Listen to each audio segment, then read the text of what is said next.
Inyong news team, Aksyon, Eden, Aboso. Aksyon, Boy Duran. Ang mga balita lokal, pagkatapos lamang sini.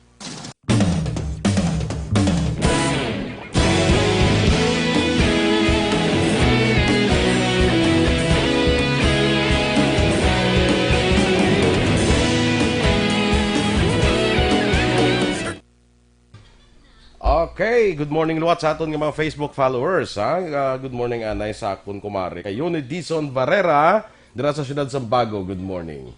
Good morning, Action Boy. Kag happy Thursday sa aton tanan. Good morning kay Edwin Pantaras, nagapamati gid dira sa Barangay Tangub. Kay Erwin DB Gonzales, good AM. Naga-monitor lang ko. Kay Gracia Hareta Horvidalia, good morning, Aksyon, Radyo Bacolod, watching from Silay City. Kamusta ka mo dira? Kay Jocelyn Arcivita Olak, good morning, Action Radio. And of course, Dennis Richard Tibor Roma, good morning, Action Boy. Kag Mami Eds Abaw, maka Mami Eds, good morning man. Kay Vice President Ray John Villalon, kag sa Energy Fans Club, grabe nga earrings ba daw hiniwa nga bangros. Ano? Kaya hiniwa ka bang Ros? Kay may chan. Amo na hiniwa ka bang Ros? Pero color fank siya. Amo na siya dapat ang subong na. Do ka bongga lang. Kay Bert Gerapusco Caraballo, good morning, Action Boy, Tamyaw, and Action Eden. Tamyaw lang si Nanay Linda. Hello, Nanay Linda Heraposco Caraballo sa Sitio May. Sitio May. And ang haba Kanduni. And of course, dira sa Hinubaan, Action Boy, no? Alagad Radio. Hello, good morning. Marivic Baring, good morning, Action Radio Bacolod. Watching here at Bata. Watching here at Bata. Kuno kay Beth Tumangan. Morning, Action Boy Duran, kag Action Eden Aboso. Keep safe, everyone. Dapat man gid mag-keep safe, Action Boy. Kaya ragya po ng vaccine. Sakay Captain Leopoldo Duran Jr. Sa good morning man. Oo, kag nagamonitor mo din sa subong man din nga. Huwag ko kabalo kung di sa nga di na sa balang nagbiyahe. Aras na sa heart mo Hindi Kaya wala ni ara sa diin ka sa puso mo, di ba? Wala ka balo mo na danay ginahambal, Action Boy na. Valencia Kenneth, good morning, Guapa Eden and Boy nga peta guys. Di magpapangagad kung bala pangapi, dulungin yung mga. Mapangagad kung ganun, siguro doon yung may ara kami. Charot lang. Alfanji Candelario, pag-greet Action Radio Candelario family, Molina family, kag Guardiano family. Hello, good morning, Ivan Voluntate. Good morning man. Robert Bais. Si Ivan ka, good morning. Pana sa nga ex dito sa Kuwait. Sino si... May ex Abi ko mo. si Cory Vidal. Abi mo si Cory Vidal. Din ako nadumduman ha. Gan. May ex na sa Kuwait. Buti ginagawa niya na ginatamya. Hello, good morning. Gali sa ex ni Ivan Voluntate. Amo na. Ara na nga yung ngalan. Kay Hetchanova Handi. Na. Ilin sa Kuwait. Mana siya. Hetchanova Handi Ilin. Good morning. Kung maling Ivan Voluntate. Bring back the love. Love. Tito Boy, hipos lang alam mo da. Gapang bulgar na si Action Boy. Robert Bais, good morning. Watching from Inapoy, Mabinay, Negros Oriental. Hello, good morning dira sa inyo. Kay Gemma Pauntalan, watching from BGC, Taguig, Manila. Sakay 11 na nupitak. Katipunan. Good very morning, good. Action Radio. Listening here in Victoria City. Tamyaw ko lang si John Paul Kanya. Salamat. Salamat, Gid. Sa ato mga nagapamati da, keep on sending us your greetings kay damo kami tiyempo. Damo kami at time niya. Muna dapat Action Boy, no? Standby kita sa aton nga mga balita na lokal Action din, ha? Standby sa aton direct nga mga ka-aksyon sa aton mga balita lokal.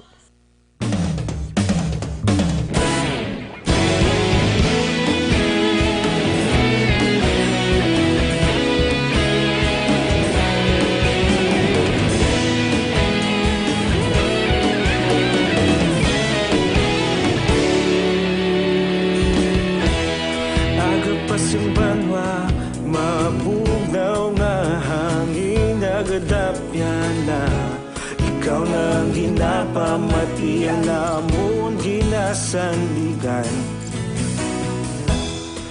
tingog sang probinsya, kamatuuran ginapalap na. Minsay nga may dala, paglaom kag kasanag. Tinuig na nagligan, ikaw gihapon ang ako nga istasyon. Sa pagbudlak sang adlaw, sa pagtuhaw sang biton, mga balita nga dala inspirasyon. Balitang Bayan, numero 1.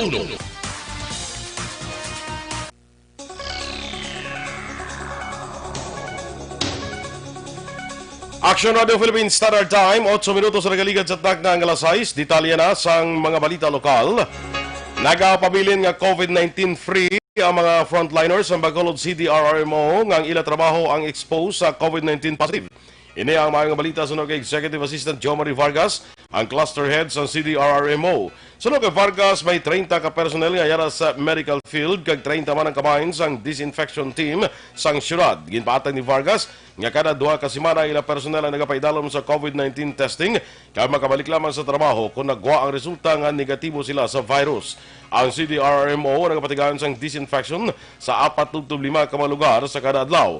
Sa karoon ang mga personnel sa CDRRMO ang yara sa command center sa annex building sang Bacolod Government Center kasunod nga nagapabilin sa gihapon nga lockdown ang Bacolod Old City Hall. Tuloy sila na kundi wala abot sa nila protection personal. Na-swap na sila every 2 weeks mo. So, at least mabala na mo ng status nila. So far, wala pa rin mga may problema kita. Tama mo kami team, iba na napapahuwaya na overwhelmed magiging sila. Burnout na iba na Si Executive Assistant Jomari Vargas. Palaligban sa karon sa mga manunudlo sa pampubliko nga eskwelahan ang materyales ilabi na mga bond papers ug mga printouts ang learning materials para sa modular learning sa mga estudyante sa pagbukas sang klase.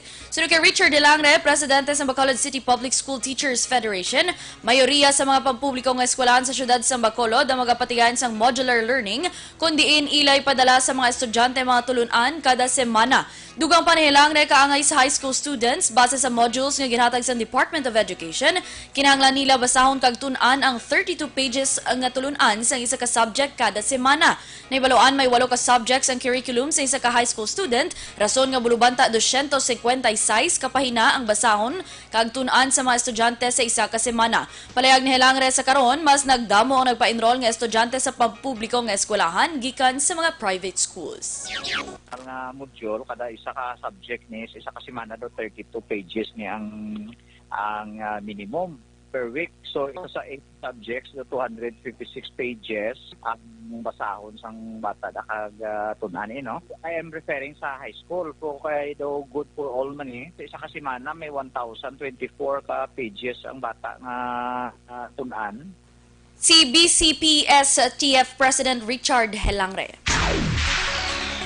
Nag-abot naman sa Bacolod Silay Airport las 12:20 kahapon sa kagahon ang 76 ka mga repatriated OFWs pagi sa PAL Sweeper Flight nga ginorganisa sa Overseas Workers Welfare Administration kag National IATF. 55 sa may ang residente sa naglain-lain nga banwa kag syudad sa Negros Occidental, samtang 21 naman ang taga-syudad sa Bacolod. Inisla ang ginpangdala sa bakante nga quarantine facilities matapos ginkuhaan sang RT-PCR swab test. Una din nagka-problema ang pag-akomodar sa mga returning OFWs bangod sa wala mabayaran nga bills sang OWA sa mga hotels kag inns nga gingamit bilang quarantine areas. May 21 ka mga hotels kag inns sa Bacolod ang gingamit nga quarantine facilities para sa mga repatriated OFWs kag ang OWA amo nagabayad sa akomodasyon. Temporaryo naman nga gin-suspend sa Bureau of Jail Management and Penology ang pagbaton sa mga preso sa sulod sang isa ka bulan. Sunod kay Negros Occidental District Jail Warden Chief Inspector Norberto Mesiano, umpisa Agosto 1 tubtob 30 temporaryo nga hindi magbaton sang commitment of prisoners ang ila ahensya kasunod sang memorandum circular nga ginpagawa ni Supreme Court Administrator Jose Maidas Marquez base man sa pangabay ni DILG Secretary Eduardo Anyo. Dugang pa ni Mesiano ang tuyo siniagon malikawan ang pagsulod sa COVID-19 cases sa jail facilities, hindi lamang sa Negros Occidental, kundi sa tanan nga jail facilities sa pungsod. Sa pagsulundan sa BJMP, nagapabilin nga lockdown ang pasilidad, humalin pa sa tong Marso 20 sining nga tuig. Samtang ginpahayag naman ni Bacolod City Director Police Colonel Henry Biñas nga may pila ka mga police stations diri sa syudad sa Bacolod ang gutok na kung presuhan ang paghahambalan. Sunod kay Biñas, madugay na ini nga problema, pangula naman siya sang may mahimo, bangod gamay lang ang espasyo sang mga police station. Isa pa sa problema ni Biñas ay kawing lawas sa mga preso nga yara sa sulod sang custodial facility. Sunod kay Biñas, wala sang kasiguruhan nga ang ila madakpan nga may warrant of arrest kag involvado sa krimen ang COVID-19 free. Isa ini sa rason nga ang madakpan nga naglapas sa health protocol ginabutang sa gym sa baylong ibutang sa custodial facility sang mga police station. Duha pa ni Biñas, wala labot sa kagutok sang presuhan. May mga custodial facility ang police station nga gabok na kag kinahanglan nga kaayuhon.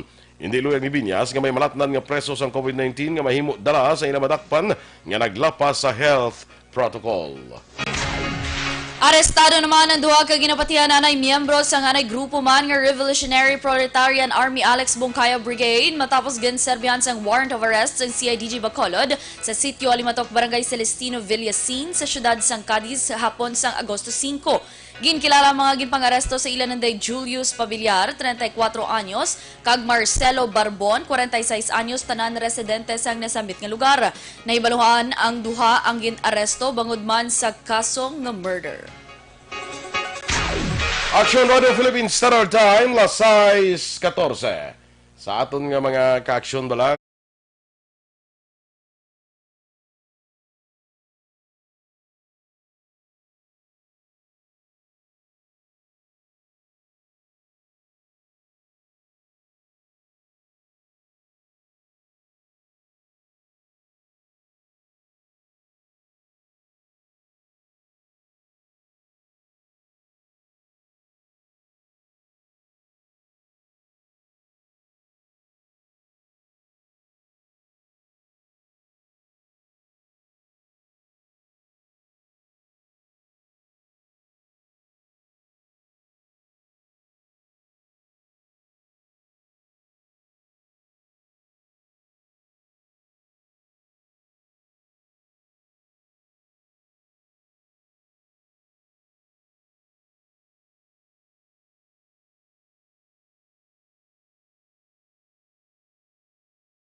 Bayanihan 2 Act lusot na sa ikaduha nga pagbasa sa Kamara.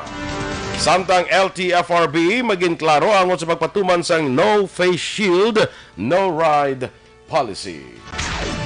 Ang mga balita nasyonal sa pagbalik sang Aksyon, Balitang Bayan Numero 1.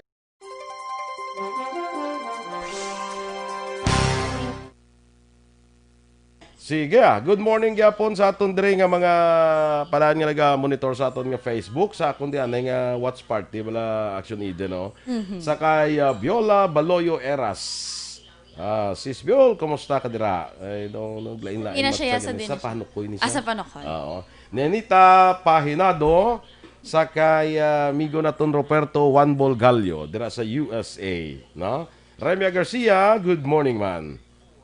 Yes, Sige. good morning kay Anjo watching from Talokbago City kuno Action Boy. Kag kay Maldita de Soplada pa shout out kuno hello. Listening from Nelson, New Zealand. Pag-greet kuno kay Bebs niya sa Hong Kong. Cabrilius MC, good morning Action Radio Monitor lang sa Panukoy Phase 3. Hello. Nenen Torrecampo, good morning. Jerome Sason, Remia Palma, Racarino, Ohio, kuno Action Radio Bacolod City, ka good morning, monitor lang from OTTG Group member. Hello sa mga OTTG members, Action Boy, nagapamatigid always. Gary Amar, good morning, watching from Villa Magdalena, Barangay Mansilingan. Melchor Rumbines, sir, morning, ma'am, ngapita. Myla Rubin, good morning, greet niya lang kuno gatungay family of Dangkalan Ilog, Rubin family of Binalbagan. Hello. Maria Luz Grijaldo Macunat. Hi, ma'am. Good morning. Sir Arman Togas, watching Action Boy. Ay, Nakita siya? na sundan mo na da. Ara Kay... siya? Oo. Okay. Sunod ko. Kay Jesselyn Adrada Tiangson, good morning, Action Boy and Action Eden. Sa kay Daniel Barredo Valientes. Kay Eddie Laus, good morning, Action Boy, kag Inday Eden. Gamonitor kami ni Nana Isabel diri sa Cane Town, Victorias. Good morning. Danilo Rosales, wala audio kay naga-endorse kita. Muted ina siya. Correct. Gina-mute ina siya basta may endorsement. Sa kay Vanessa Mayo, good morning Action Radio, and Miss Eden A. Update lang ko sa inyo diri sa Minnesota. We live normal here, pero we're wearing our face mask and still enjoy life like no COVID. Okay. As long as everyone follow the protocol and social distancing, it should be no problem. Check to ba? Dapat, amo gina. Sunod lang ta sa protocol. Correct. Dito sa Ilagro, amo nang ginakwanta lang kisa ang fear amo kisa ang nagakuan sa aton ang kadlok bla. True. Fear. Pero basta law-abiding citizen lang ko Action Boy. Dapat gid lang. Oo. Correct. Kebrar Zurkaled Mechi, good morning Action Boy Duran, watching from UAE. Kay Nenen Torrecampo, good morning Action Boy, kag Action Eden, ipag-greet niya lang ko nung hubby niya nga si Teddy Boy. Magbugtaw na kuno kag mga bugtaw na da, Sir Teddy Boy. Adlaw nagabugtaw Jessil Franco, good morning. Sa mao ni si Giselle. Hello. Mao Bago City. Correct. Taga Bago niya. Damo, taga bago. Dugay. Ang bilog na taga bago. Boynatics na Arenatics gali, no? Hindi gali Boynatics. Catherine Valensario Cesar. Good morning, Action Radio. Ginatama ko lang sila ni Lolo Gundo, Pitong, kag Mike, nga nagapangape. Good morning. Bert Hiraposco Caraballo. Yung mo nakita, basa mo na ni sila. Siya ni Action Boy sa Hutoda. Handumanan. Hutoda. Handumanan United Tricycle Owners and Drivers Association. Good! Kuya, imuhan ko na iya. President? Imuhan ko na iya sa meaning ko na ano na iya. Punta mo nga oro na, no? Amo na siya eh. Ano pa kitang iba na pwede? Yvonne Buescher, good morning. Watching from Germany. Ati mga German nga apelyido. Gusto mo ang apelyido mo daw German man? Buescher. Hindi ko, kina ko sa Aboso. Lokal gid bala. Tatak lokal Action Boy mo. Do ka pangtakuli. Do ka very pangtakuli. Do ka barangay takuli. Ate, sige. Saan ba na mga kaaksyon? Sa aton mga balita national.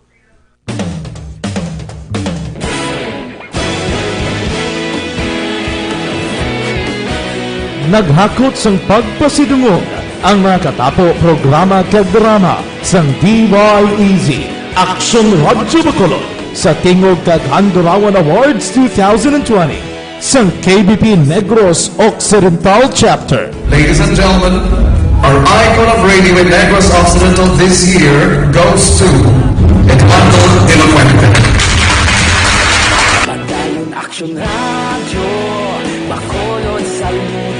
Himpasidunggan bilang icon of radio si Eduardo de la Fuente, Anchorman of the Year, Art Tayupoy, Reporter of the Year, Brian Morden, News Presenter of the Year, Boy Duran, Special Awards for Administrative, Nani Kirao, Best Radio Drama ang Timbangan sang Katarungan, Best News Program for AM, Aksyon Balita Banat Bulid ni Aksyon Rex Canton, kag Best Entertainment Program for AM, This Is My Life ni Tita Wilma Sugaton. Madamo gid ni salamat mga ka-aksyon sa inyo palagi na pagpamati. Una sa balita, una sa aksyon. Una sa balita, una sa aksyon. Una sa balita, una sa aksyon. Una sa balita, una sa aksyon. Una sa balita, una sa aksyon. Una sa balita, una sa aksyon. Una sa balita, una sa aksyon. Una sa balita, una sa aksyon. Una sa balita, una sa aksyon. Una sa balita, una sa aksyon. Sa Bacolod. Aksyon Radio.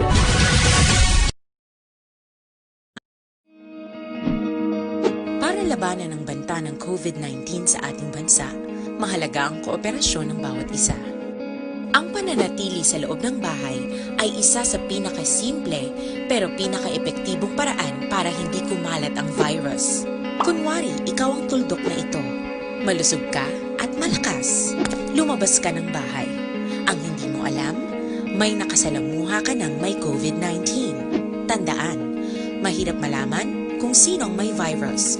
Pero Balitang Bayan, numero 1. Aksyon Radio Philippines Standard Time, las 6:22, detalye na sa aton mga balita nasyonal. Lusot na sa ikaduhang pagbasa sa Kamara ang Bayanihan to Recover as One Act akong Bayanihan 2. Sa Viva Voce voting, nakapasar ang House Bill 6953 nga ikaduhang stimulus package para sa tikang sang gobyerno batok sa COVID-19 pandemic. Sa idalom sang Bayanihan 2, may standby fund nga 162 billion pesos nga may validity tubtob sa Disyembre 31, 2020. Ang nasambit nga pondo itigana para sa emergency subsidy sa mga displaced workers, cash for work programs, prevention and control para sa COVID-19, support program para sa apektado nga sektor kag sa agricultural sector. Ginasaad man diri nga ginatagan sang kinamatarong ang mga government financial institutions nga maghatag sang pautang, subsidy, diskwento kay iban mga grants para sa pagbakal sang electronic gadgets nga kinahanglanon sa mga manunudlo kay estudyante sa idalom sang distance kag blended learning. Madayon sa gihapon ang pagpatuman sang no face shield no ride policy ngay patuman umpisa Agosto 15. Ginklaro ni Land Transportation Franchising and Regulatory Board Central Visayas Director Eduardo Montialto Jr. nga ang temporary suspension ang iya una ginanunsyo para lamang sa effective immediately nga mando sang Department of Transportation. Una diri nagpagwa ang DOTR sa Memorandum Circular 2020-014 na petsahan Agosto 4 nga naga-require sa mga pasahero sa tanan nga public transportation nga magsuksok sang face shield magluwas pa sa face mask. Samtang naglambot na sa 115,980 ang kabilugan nga kaso sang COVID-19 sa Pilipinas matapos nadugangan sang 3,462 ka panibagong kaso kag 47,587 ka aktibo nga kaso. Sunod sa Department of Health, ang 3,462 ka panibagong kaso ang na-record sa NCR nga may 2,434. 105 sa Laguna, 101 sa Rizal, 73 sa Cavite, kag 62 sa Cebu. Ginanunsyo man sa DOH ang 66,270 ka total recoveries matapos na dugangan sang 222. Samtang 2,123 ang death toll sa COVID-19 bangod sa nadugang nga siyam pa ka mga napatay. Ginpahayag naman ni Presidential Spokesman Harry Roque nga ang pagsakas ang kaso ng COVID-19 ang nagakatabo sa bugos nga kalibutan kag indi lamang sa Pilipinas. Sunod kay Roque, 70% sa mga pungsod sa bugos nga kalibutan ang may na-record nga pagsakas ang kaso ng virus kung basehan sa report sang Nike Asian Review sa itong Agosto 2 sa 126 ka pungsod kag rehiyon. Una din Pilipinas liwat nga naka-record sa panibago nga pinakadamo nga kaso ng COVID-19 base sa Agosto 4 nga report sa Department of Health nga yara sa 6,352. Gintawag naman ni Cabinet Secretary Carlo Nograles nga inaccurate ang pahayag nga ang gobyerno nagagamit sang militaristic approach sa COVID-19 pandemic kag ginpahayag nga ang krisis hindi lamang isa kaaway sang medical workers. Sunod kay Nograles, ang gobyerno may technical advisory team nga naginabugusan sang medical experts, mathematicians kag statisticians nga amo nagahatag sang advice sa pulisya kag pandemic response strategies. Sa piyak ang Pandemic Response Policy Making Body ang ginadumalahan ni Health Secretary Francisco Duque III, si Presidente Rodrigo Duterte ang mas nagadepende sa mga retired generals para pangunahan ang COVID-19 response. Duwa man ni Nograles ng gobyerno, nagakinanglan ni magpatuman sa multi-sectoral approach sa pandemic bangod wala ini nagalimit sa public health lamang. Nagpaandam naman si House Minority Leader Bienvenido Abante nga iyay duso nga ipabungkag ang PhilHealth kasunod sa mga akusasyon sang anomalya. Sa hearing sa House Committee on Public Accounts, ginpahayag ni Abante nga kung hindi masolbar ang mga isyu nga ginapangatubang sa korporasyon, mas nagakadapat nga dulaang kag ilisa na lamang ang ngalan sini. Sunod pa kay Abante, hindi man niya gusto nga ipabungkag ang PhilHealth apang kung hindi mauntat ang problema sang korupsyon sa sulod sang ahensya, mas maayo nga dulaon na lamang ini. Gusto man ni Abante nga mag-resign ang mga opisyal sa PhilHealth kag ilisan sa mga maayo magtrabaho. Hindi pagpalinoon ni Presidente Rodrigo Duterte si Ricardo Morales bilang pamuno sa PhilHealth magluwas na lamang kung may ebidensya sang korupsyon batok sa retired military general. Ang Kongreso kag ang Senado ang parehas nga nag-iimbestigar sa PhilHealth bangod sa ginaligar irregularidad sa ahensya. Ang palasyo nagpatigan man sang separado nga investigasyon. Sunod kay Presidential Spokesman Harry Roque, ginhambal ni Duterte nga hindi niya pagpahalinon sa pwesto si Morales, magluwas na lamang kung may ebidensya. Kag karon ang Senado ang yara na sa proseso sa pagdokumento sang mga ebidensya. Duha pa ni Roque, ginpahibalo siya ni Senador Bongo nga padayon nga ginasaligan sang Chief Executive si Morales. Sunod pa kay Roque, nakaibaluman ang presidente nga nagadepende sa karon ang tao sa PhilHealth sa karon nga panahon sang pandemic. Sa katapusan nga balita national, ginpalawig ni Presidente Rodrigo Duterte ang termino ni Ronald Adamat bilang Commissioners and Commission on Higher Education tubtob Hulyo 2024. Ginanunsyo ni Chairperson Prospero de Vera III ang reappointment ni Adamat nga nagsulod sa ahensya sa Disyembre 2016. Sunod kay de Vera ang mga eksperyensya ni Adamat sa panggobyerno kag ang iya maayong nga relasyon sa indigenous people sector ang nakabulig para sa pagbalay sa mga pulisa irekomendar sa Kongreso para masiguro ang edukasyon sa tanan nga tao anuman ang ilang nga creed, color o culture. Lakip sa advokasya ni Adamat among federalism, indigenous people studies, peace and development, agriculture, maritime education, kag good governance. Aksyon Radio Philippines Standard Time, las 6:28. Mga ka-aksyon, nakaibalo ka pa ba lang sa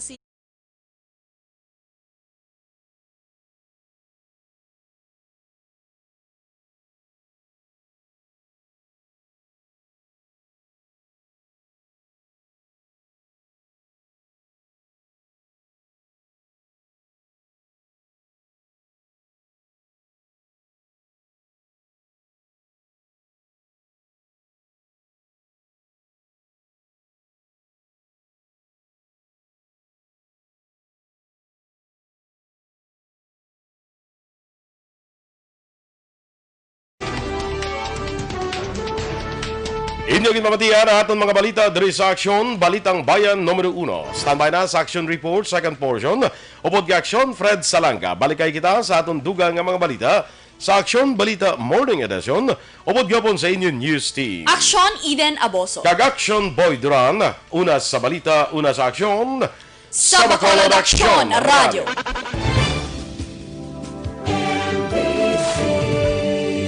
Manila Broadcasting Company. Sa balita, komentaryo, issue,